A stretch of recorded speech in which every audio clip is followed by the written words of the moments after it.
A circa 20 km da Genova, poco prima di Recco, c'è un altro paese che vi consiglio di visitare. Si chiama Sori, noi siamo in questo comune proprio per raccontarvelo nella nostra rubrica 3 minuti di.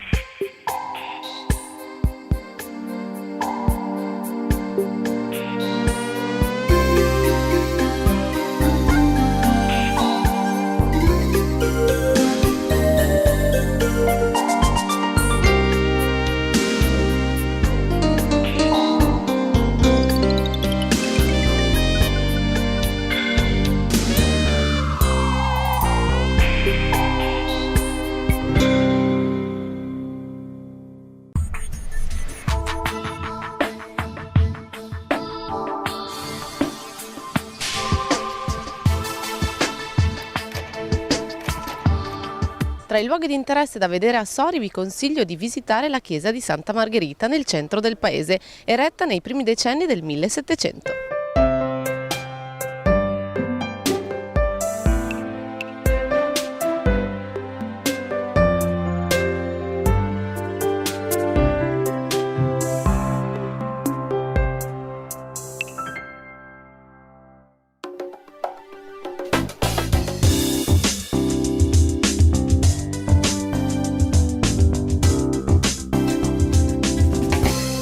Le origini di Sori sono molto incerte, sembra però sia stata una popolazione della Grecia centrale a fondare questo paese nel VII secolo a.C. Non fondò solo Sori, ma anche Marsiglia e Nizza, due città che un tempo facevano parte della Liguria.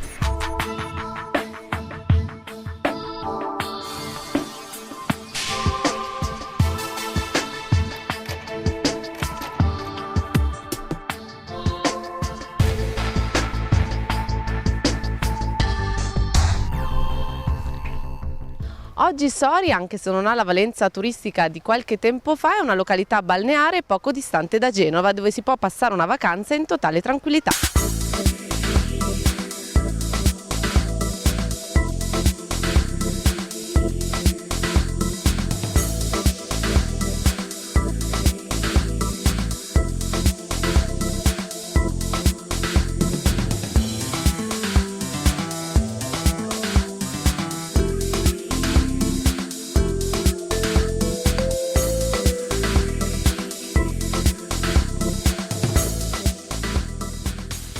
In questa puntata dei 3 minuti di vi abbiamo presentato il paese di Sori. Vi do appuntamento alla prossima puntata dove saremo a Recco, la capitale gastronomica della Liguria.